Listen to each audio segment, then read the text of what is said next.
እንጸልይ እግዚአብሔር ይረዳናል። ቅዱስ አባታችን እና አምላካችን በጸጋ በምሕረትህ ጠብቀህ ስለያዝከን እስከዚህም ሰዓት ስላደረስከን እናመሰግናለን። ተባረክ ተመስገን። አንተ ሰማያዊ አባታችን ነህ። በታላቁ በኢየሱስ ስም ወደፊትህ እንቀርባለን። የኢየሱስ ስም ከስሞች ሁሉ በላይ ነው። ከስሞች ሁሉ በላይ የሆነውን ስሙን ስለሰጠህን በስሙ ምንድን ዘንድ ኃይልንም ስልጣንም ጨምረህ በስሙ ስለሰጠህን እናመሰግናለን። በፊት ለመሰብሰብ ስላገኘነው እድል ሁሉ እናመሰግናለን።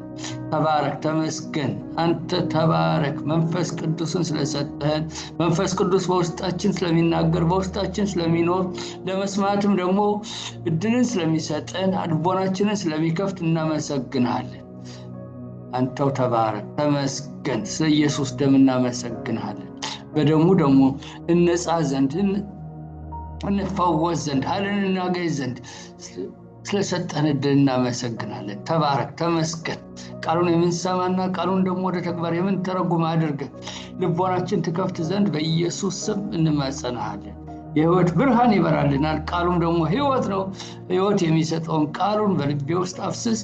በወንድሞችና በእህቶቼ ውስጥም ደግሞ እንዲሰሙና እንዲገነዘቡ እኔ የምለው የልቦናዬ ሐሳብ ካንተ ይፈልቅ ዘንድ በኢየሱስ ስም እለምናለሁ። በሕያው በእግዚአብሔር ልጅ በጌታ በኢየሱስ ስም ጸለይኩኝ። አሜን።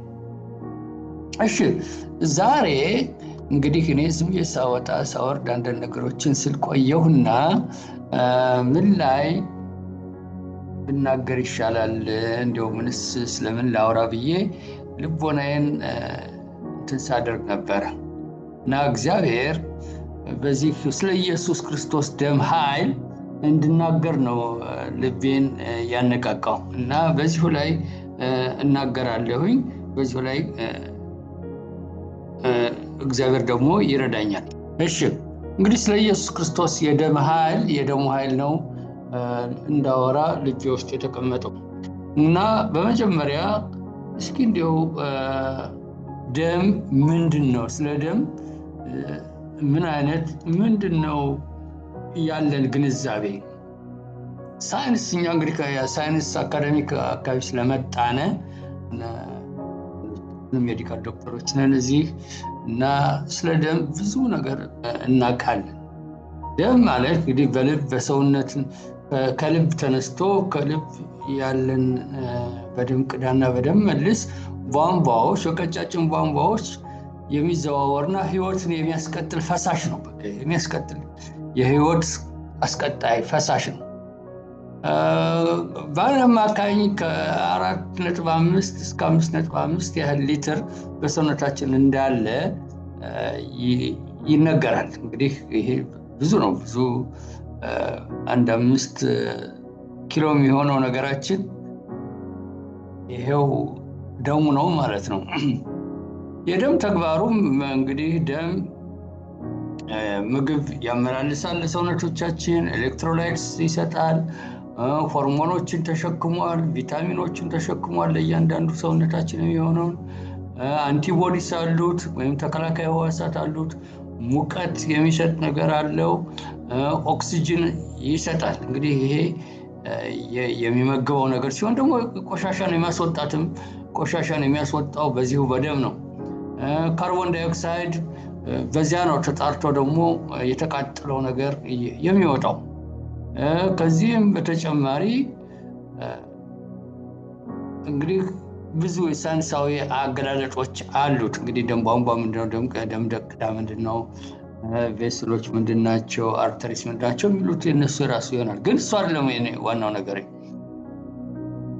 እንዲያው እንትን ለማለት ያህል የደም ህዋሳት እድገት የሚጀምረው ይላሉ ሳይንስ ጽንስ በተጀመረ በ7ኛው ቀን ነው ማለት። ጽንስ ሲጀመር ስፐርምና ኤግ ከተገናኘ በ7ኛው ቀን ጀምሮ ይሄው ደም ይሰራል። ያ ነው ህይወት እየሰፋ የሚሄደው ማለት ነው። ሰው ሰራሽ ደም ሳይንቲስቶች እስካሁን ማግኘት በፍጹም አልቻሉም።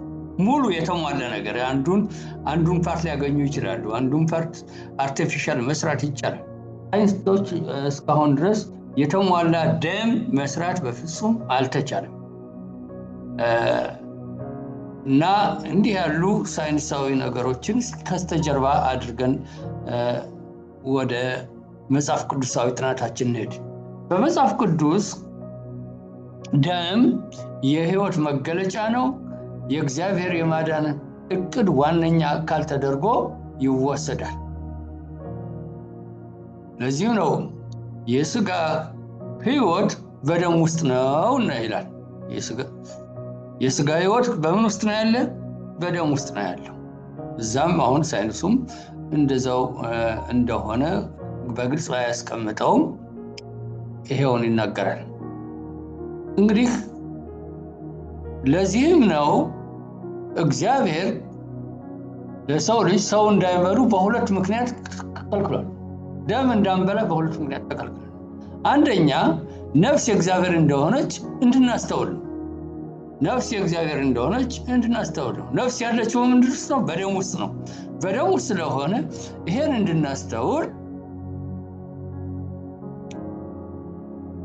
እንድናስተውል ደግሞ ደምን መብላት የተከለከለ ነው። ደም አትብሉ ነው። እግዚአብሔር ደም ደግሞ ለነፍስ ማስተሰሪያ ስለሰጠ ነው። የነፍስ ማስተሰሪያ ማንም ኃጢአት ስንሰራ የኃጢአት ማስተሰሪያ ደም ነው።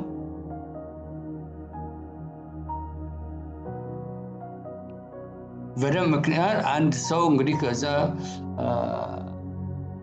ዘሌላውያን በዛ ብናነብ ብዙ ነዛ ያሉት በሙሉ እንዴት በደም መንጻት እንደሚቻል ሁለንተናው ነገር በደም ነው የሚረጨው። ቤቱ ሁሉ በደም ነው የሚረጨው። ሁሉ ነገር በደም በመርጨት ነው የሚነጻው የሚቀደሰው።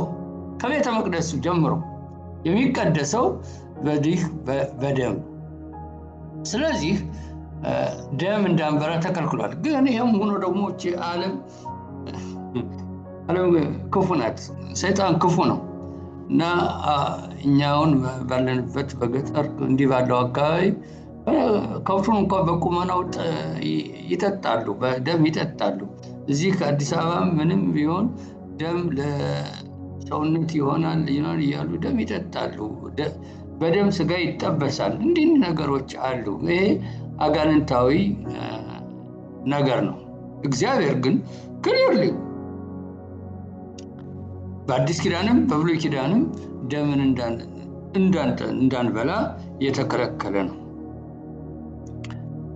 ሌላ እግዚአብሔር ሰውን በመልኩ ፈጥሮታልና ደሙ ቢፈስ ደሙን ይመለከታል፣ ደም አፍሳሹንም ይበቀላል። እግዚአብሔር ደም አፍሳሹን ይበቀላል። እንዲያውም እዚህ ላችሁ እንደሆነ የአቤል ድምፅ ይጮሃል ይላል አይደል እንዴ? የአቤል ድምፅ ይጮሃል፣ ከምድር ይጮሃል። ምን አደረክ የወንድምህ የደሙ ድምፅ ከምድር ወደ እኔ ይጮሃል ይላል ዘፍጥረት 4:10 ላይ። ለደሙ ሰውን ለገደለ በፍጹም አይማር ይገደል ነው የሚለው ዘኍልቍ ላይ 35 በፍጹም አትማረው። ነፍሰ ገዳዩ ሁሉ በምስክሮች አፍ ይገደል። በአንድ ምስክር ሳይሆን በሶስት ምስክር ከጸና ይገደል ነው። በምንም ነገር አትማረው ነው የነበረው የብሉይ ኪዳን። አሁን ግን የምሕረት አምላክ የምሕረት ጊዜ ስለሆነ እግዚአብሔር ምሕረቱን ሰጥቶናል። ሰውን ግን እንድንገድል በፍጹም እንኳን መግደል መሳደብ ኃጢአት ነው። ይቅር የማይባል ኃጢአት ነው።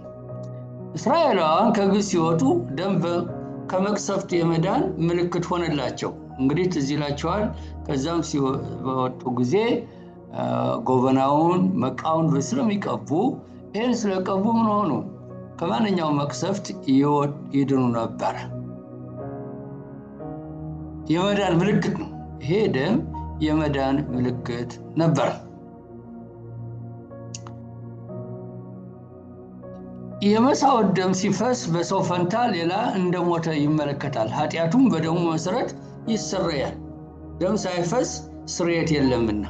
እንግዲህ ሁለት ዮናስ ይወሰዳል። አንድ ኃጢአት ሲሰራ ሁለት ይካድና አንደኛው ይታረዳል፣ የእሱ ደም ይፈሳል፣ በዚያ ይነከራል። ሰውየውም እጁ ጣቱ ወደ 7 ቦታ ይረጫል፣ በዚያ ነፃ ይወጣል። እንግዲህ ደሙ በዚያ ሲፈስ የእሱ ኃጢአት የሰራ ይሞት ነው ዋናው ነገሩ። መጽሐፍ እንደሚለው ኃጢአት የሰራ የኃጢአት ዋጋዋ ምንድን ናት? ሞት ናት።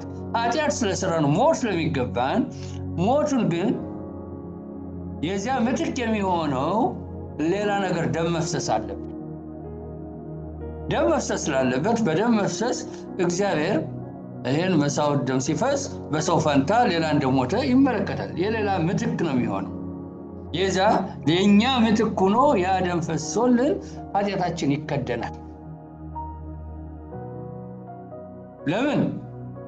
ነፍስ ያለችው በዚያች በደም ውስጥ ስለሆነ ደም በደም ተተካ ማለት ነው። ሞት የሚገባንን በዛ እግዚአብሔር ይሄንን አደረገልን። እንግዲህ እንደ ሕጉም ከጥቂቶች በቀር ነገር ሁሉ በደም ይነጻል። ዕብራውያን 9:22 ላይ በብሉይ ጊዜ ከጥቂቶች ነገሮች ውጪ ሁሉም ነገር በደም ይነጻል። ጥቂት የሚለው ደም እንዳልኩት ሞት ነው፣ የገደለ ይሞት ነው። ምዕመናን አንድ ጊዜ በፈሰሰው በክርስቶስ ደም ከኃጢአት ሁሉ ይነጻሉ። ሃሌሉያ! ይሄ አዲስ ኪዳን አዲስ ኪዳን በክርስቶስ ኢየሱስ አንድ ጊዜ በፈሰሰው ደም ከኃጢአት ሁሉ እንነጻለን።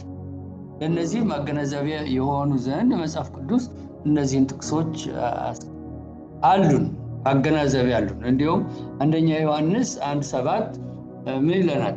የልጁም የኢየሱስ ክርስቶስ ደም ከኃጢአት ሁሉ ያነጻናል። ኤፌሶንም ይሄው ነው የሚለው። ኤፌሶን 2:7 እንደዚህ ነው የሚለው እና ይሄ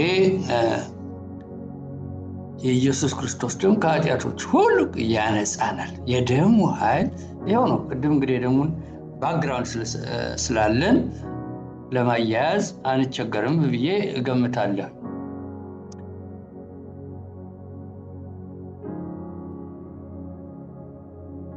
እግዚአብሔር በኢየሱስ ደም ዋጀን፣ ዕዳችን ሁሉ ተከፈለ። ዋጀን ማለት ዕዳ ሁሉ ተከፍሏል።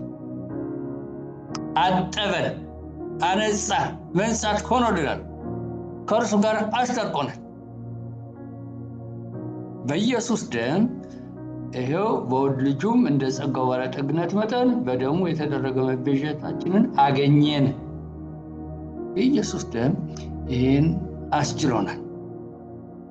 አንደኛ ጴጥሮስ 2:4 ደግሞ ኃጢአታችንን በስጋው በእንጨት ላይ ተሸከመ፣ በእርሱም ቁስል ተፈወሰ። አሜን። እና ከእርሱ ጋር ታርቀናል፣ ፈውስን አግኝተናል፣ ታጥበናል፣ ነጽተናል፣ ጸድቀናል። በኢየሱስ ደም ወደ አንድ መንፈስ ወደ እግዚአብሔር አብ መግባት ድፍረት አለ በደሙ። ለምን? ታርቀናላ። የጥል ግድግዳ ተሰብሯል፣ ኃጢአት ነጽተናል። አሁን ግን እናንተ በቀድሞ ዘመን ርቃችሁ የነበራችሁ እንዲሁ ወንድሞች ሆይ በክርስቶስ ኢየሱስ ናችሁ፣ በክርስቶስ ደም ቀርባችኋል ይላል ኤፌሶን ላይ። እንግዲህ በክርስቶስ ኢየሱስ ደም በድፍረት በብቃት፣ ሌላው ቦታ ደግሞ በብቃት በሱም በማመን በሱ በተደረገልን ዋጋ ወደ እግዚአብሔር የመቅረብ ብቃት አለን። ካህኑ እኮ ድሮ ወደ ቅድስተ ቅዱሳኑ ለመግባት ምን እንደሚያደርግ ስንት ነገር አለ። ራሱን ለማንጻት ውስጥ ለመግባት እንዲሁም ሊቀ ካህኑ በዓመት አንድ ጊዜ ለመግባት ስንት ነገር አለ። ስንት የደም ዋጋ ተከፍሏል ስለ ሕዝቡ ስለ ራሱ። አሁን ግን በተከፈለልን በዚህ በድፍረት እንገባለን። በድፍረት ስንል ፈሪሃ እግዚአብሔርን እንዲሁ እንትን እንዳናደርግ ያው ጥንቃቄ ማድረግ አለብን። በኢየሱስ ደም በአንድ መንፈስ ወደ እግዚአብሔር አብ መግባት ድፍረት አለን። ኤፌሶን 2:3 ላይ መቅረብ ነው የሚለው። ዕብራውያን 10:19 እስከ 22 ያለው ደግሞ ድፍረት አለን ነው የሚለው። ዕብራውያን 12:22 እስከ 23 ደግሞ ብቃት አለን ይላል። ኤፌሶን ደግሞ መግባት እንችላለን ይለናል። እና ይህን የሚያስችል የኢየሱስ ደም ነው። የኢየሱስ ደም ኪዳን ነው። በኢየሱስ ደም ስለ ብዙዎች ለኃጢአት ይቅርታ አዲስ ኪዳን ነው። ኪዳን ለዘላለም የጸና ኪዳን ነው። ኪዳን አይሻር። በዚህ ጉዳይ ላይ በማቴዎስ 26 በሉቃስ 22 በዮሐንስ 6:53 እነዚህ አንድ ነገር ነው የሚሉ ስጋዬን ያልበላ ደሜን ያልጠጣ የዘላለም ሕይወት የለውም። ደሜን የደሙ መታሰቢያ ደሙ ነፃ እንደሚያወጣ የዘላለም ሕይወት እንደሚሰጥ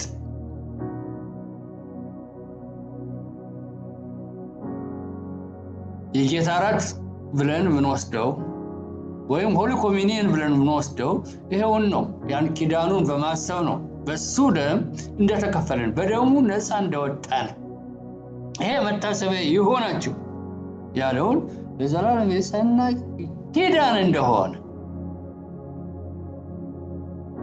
የደሙን ኃይል እንግዲህ ይሄን ያህል አለው። የኢየሱስ ደም የድል ሕይወት ምስጢር ነው። የድል ሕይወት ምስጢር ነው። ራእይ 12:11 እንግዲህ ደጋግመን እዚህ ነቢይ ደጋግሞ እንደሚለው ምንድነው?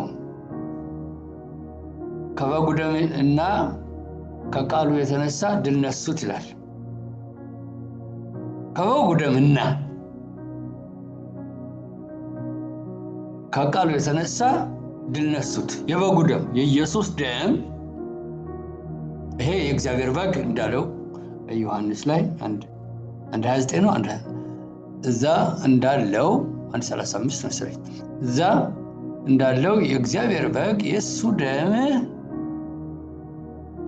በሱ ደም በተደረገው እሱን በማመን አሁን የተደረገውን ነገር ተሰርቷል፣ አልቋል እኮ ነገር ግን ያንን በአፋችን ስንመሰክር ድል እንነሳለን። ይሄን በአፋችን ስንመሰክር ዕብራውያን 10:22 ደግሞ ከክፉ ሕሊና ለመንጻት ልባችንን ተረጭተን ከክፉ ሕሊና የምንነጻው በዚህ ነው። በተረዳንበት እምነት ቀን በቀን በቅን ልብ እንቅረብ። እንግዲህ በጎ ሕሊናን የሚያነጻን ድልን የሚያስጨብጠን ይሄው የኢየሱስ ደም ኃይል ነው።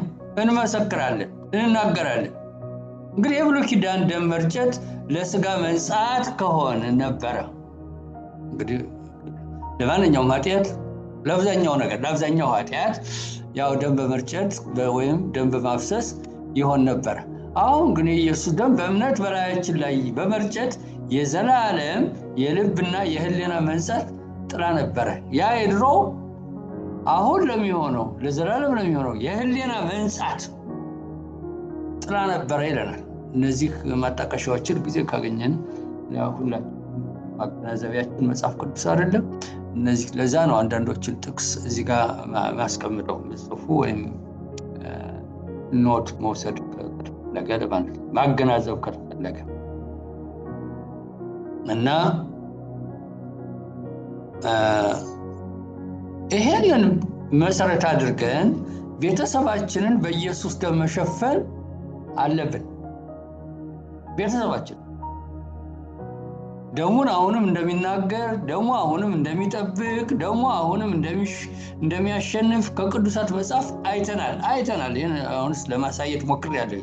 እንግዲህ ከጊዜም ማጥብዬ ይሄን እንደሚያደርግ አቀናል። ደሙም ደግሞ በመርጨት በጎ ሕሊና እንደሚሰጠን ደግሞ በዚሁ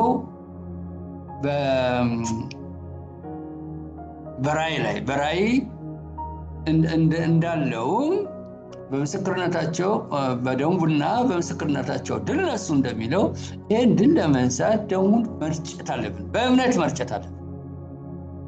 በእምነት በእውነት መርጨት ማለት ባወጅ ነው። እንግዲህ ቅጠል ወይም በሂሶጵ ቅጠል እዛ በብሉይ ኪዳን እንደምናደርገው እንደነበረ ወይም ከዚህ ከነበርንበት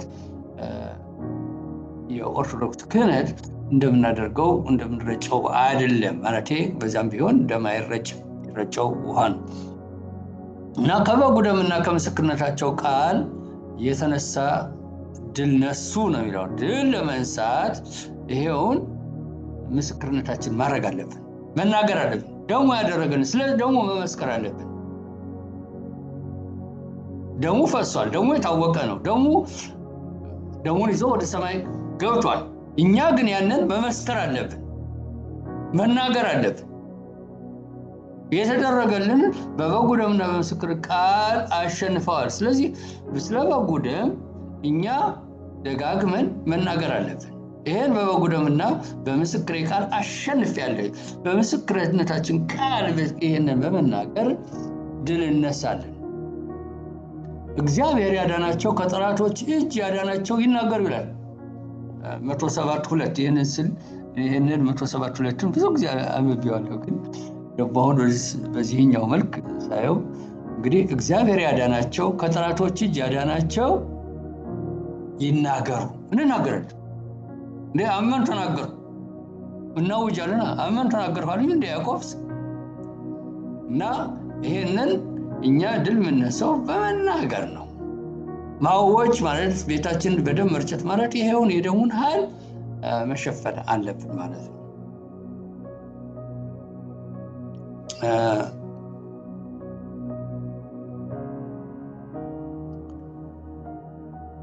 እርሱንም ይላል እዚህ ጋር ኢየሱስ ክርስቶስን እግዚአብሔር በእምነት የሚገኝ በደሙ የሆነ ማስተስረያ አድርጎ አቆመው። እሱ የእንግሊዘኛው ትንሽ እንትን ስለሚያደርገው ነው እዚሁ እንዳለ።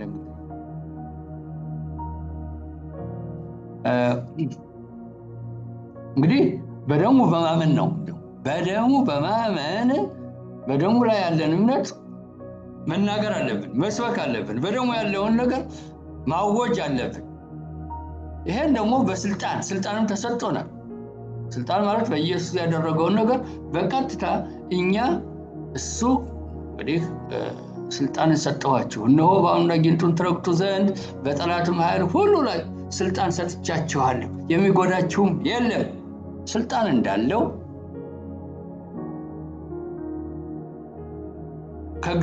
እግዚአብሔር ደግሞ ጌታ ኢየሱስን በሰማያዊ ስፍራ በአብ ቀኝ አስቀመጠው፣ እኛንስ አብሮ አስቀመጠን። በእምነት ስንሆን ክርስቶስን ስንቀበል አብረን ቦታ አለን። በሰማያዊ ስፍራ ሆነን በዛ ቦታ ስላለን እንዳለቃ አለቆች በላይ ከስልጣናት በላይ ከኃይላት በላይ ከጌትነት በላይ የተቀመጥን ስለሆነ ይሄን እናውጃለን። በማወጅ ድል ነሱ ነው የሚለው። ድል እነሳለን። እንግዲህ ኃይል የሚሆን ማን ነው? በቀረውስ በጌታና በኃይሉ ችሎት በርቱ የሚያበረታን እሱ ስላለ ይሄን እያወጅን እንሸፍናለን ማለት ነው። ታዲያ ደሙን እንዴት ነው የምንጠቀምበት ካሉት እንደው ጠቅለል ለማድረግ በመናገር በመመስከር ስለ ደሙ ስለተደረገው ደሙ አስቀድሞ ያደረገውን በማወጅ እንደው መመስከር ስለሚለው ኢየሱስ እንግዲህ ምስክሮች ትሆናላችሁ ነው የሚለው በየቦታው። እናንተ በሰማርያ ምንድነው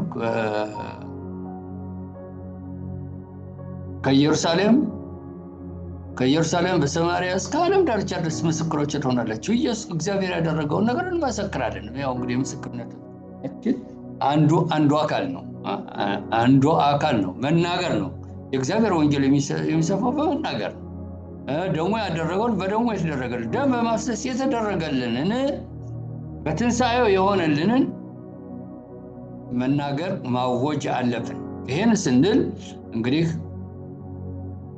ጠላት ያፍራል ማለት ነው። በዚሁ ታዲያ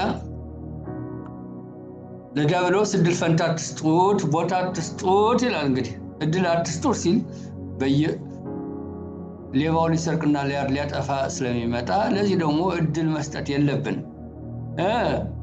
እድል ላለመስጠት ቀዳዳችንን ሁሉ መሸፈን አለብን። ቀዳዳችንን ሁሉ በደሙ መሸፈን አለብን። ምልክት መደረጋል። እግዚአብሔር ለሚወዳቸው ምልክትን አደረገባቸው። ለምን? ከጠላት ቀስት ይጠበቁ ዘንድ ይላል። ከጠላት ጠብቅ ይጠበቁ ዘንድ የት ላይ እንደሆነ አንድ የሚያግዜ ካለ ትዝ የሚለው ካለ ቁጥሩን ሊነግረኝ ይችላል። ግን እግዚአብሔር ለሚወዳቸው ምልክትን አደረገባቸው። ለምን? ከጠላት ቀስት ይጠበቁ ዘንድ። እግዚአብሔር በሁሉ ነገር እሱ ጋሻችን ነው፣ ምንም ጥርጥር የለው። እውነት እንደ ጋሻ ይከባልም ነው የሚለው እና እግዚአብሔር እንደ ጋሻችን ሁሉ ይጠብቀናል። የሚያጠብቀን እያለ ሆኖ ግን ይሄን ደግሞ ማወጅ አለብን፣ በልቦናችን ውስጥ ማስረጽ አለብን እና ይሄን አንዳንድ ጥያቄዎች ልናነሳ እንችላለን። ጠላት በየት ለመግባት ይሞክራል? እንግዲህ እሱ ጠላት እንግዲህ በአይን የሚታይ አይደለም። ውጊያችን ምንድን ነው? ውጊያችን ከስጋና ደም አይደለም ይላል አይደል እንዴ? እና የምንዋጋው ከዚህ ከጠብ፣ ከፍርሃት፣ ከበሽታ እንዲህ ከሚያመጡ ነገሮች ነው። ስለዚህ ቤታችንን መሸፈን አለብን። እኔና ቤቴ እግዚአብሔርን እናመልካለን አለ የሚለው እንዴ? እኔና ቤቴ እግዚአብሔርን እናመልካለን። እኔና ቤቴ መርጠናል። ቤታችንን መሸፈን አለብን። ልጆቻችንን፣ ትዳራችንን፣ ራሳችንን፣ ቤታችንን መሸፈን አለብን። በደሙ መሸፈን አለብን። ፍርሃትን፣ በሽታን እንዲህ መሳሰሉትን በራችንን ያለውን እንግዲህ ሰይጣን በቤቴ ላይ ምንም እድል ፈንታ እንደሌለው እናውጃለን። በደሙ እንደተሸፈን፣ በደሙ እንደዳን። አእምሯችን ዋናው እንግዲህ አእምሯችን ዋናው ነገር ነው። እንግዲህ ጠላት የሚመጣው ነገር ዲያብሎስ ሐሳብ ነው የሚልከው። ስለዚህ አእምሯችን ላይ ደሙን ማወጅ አለብን። የክርስቶስ አእምሮ አለን፣ ፍርሃት የለብንም። እኛ የክርስቶስ አእምሮ ተሰጥቷቸዋል። እኛ ግን የክርስቶስ አእምሮ አለን ነው የሚለው፣ የተንኮል አይደለም። ስለዚህ እንዲህ ያሉት ነገሮች ማድረግ አለብን። አሁን ጊዜ ዋናው ተጽዕኖ ፈጣሪው ማን ነው? ሚዲያ ነው፣ ስልኮቻችን ናቸው፣ ቴሌቪዥን ነው። ስለዚህ ከነዚህ ደግሞ ራሳችንን መሸፈን አለብን፣ በደሙ መሸፈን አለብን። የነዚህ ተጽዕኖ እጅግ ከባድ። አሁን ስንቶቻችን አንዳንድ ጊዜ ዩቲዩብ ስንከፍት መቼም ምን ቡግግ ብሎ እንደሚመጣ እዛ ላይ መልእክት ያለው ነገር ይመጣል። እንግዲህ አንዳንድ ጊዜ ሱፐርፊሻል እንዳልሆን ግን መጠንቀቅ ያስፈልጋል። ከሆኖም ግን ይሄን ደግሞ ለልጆቻችን፣ ለቤተሰቦቻችን፣ ስለራሳችን ሚዲያ የምናየውን ነገር በደሙ መሸፈን አስፈላጊ ነው። ጉዟችንን፣ የዕለት ተዕለት መንገዶቻችንን በደሙ መሸፈን ያስፈልገናል። ስራችንን፣ ፋይናንሳችንን፣ እነዚህ ያሉትን ነገሮች በየቀኑ በደም እንሸፍናለን እና ይሄ የደሙ ኃይል ደሙን በመርጨት የደሙን ኃይል በማወጅ ደግሞ እኛ አእምሯችን፣ ስጋችን፣ ሁለንተናችን የሚፈውስ ኃይል አለው እና ይሄን ለማለት ነው ዛሬ ያዘጋጀሁትኝ እና ይሄን ይመስላል ዛሬ ያለው ነገር። ተባረኩ ቅዱሳን። እሺ አባት ሆይ የቃሉ ሰዎች ብቻ ሳይሆን አድራጊዎች ስላደረከን እናመሰግናለን። በቃሉ ላይ ስንቆም ቃሉ ለኛ እንደሚሰራ እናምናለን። ቃሉ ይጠብቀናል፣ ቃሉ ደግሞ ይፈውሰናል፣ ቃሉ ያድነናል፣ ቃሉ ቤተሰቦቻችን በስርዓት ያደርጋል፣ ቃሉ ጠላትን ያሸሻል። ለእግዚአብሔር ለዘላለም ክብር ይሁንለት። አባት ሆይ በዚህ ጉባኤ ላይ ላሉ ሁሉ እጸልያለሁ። ቤት ሁሉ በኃይሉ በበጉ ደም ይሸፈን። በህይወታችን፣ በቤተሰቦቻችን፣ በልጆቻችን፣ በቤታችን ላይ ደሙን እናውጃለን። ክፉ ነገር ወደኛ አይቀርብም፣ በሽታ አይነካንም፣ በእኛ ላይ የተበጀ መሳሪያ ሁሉ አይከናወንም። በበጉ ደም አሸናፊዎች ነን። በዚህ ቀን ላይ ሰላምን እንናገራለን፣ ጥበቃን እናገራለን፣ ጤናን እናገራለን፣ ብልጽግናን እናገራለን፣ ሞገስን እናገራለን። በኢየሱስ ስም ይህም ስለተሰጠን እናመሰግናለን። ምስጋና ሁሉ ለአንተ እንሰጣለን፣ ክብር ሁሉ ለአንተ እንሰጣለን። ተስፋ የሰጠን የታመነ ነውና እርሱ ደግሞ እንደሚያደርገው አምነን እናመሰግናለን። ተባረክ፣ ተመስገን። ክብር ሁሉ ለአንተ ይሁን። በሕያው በእግዚአብሔር ልጅ በጌታ በኢየሱስ ስም ጸለይሁኝ።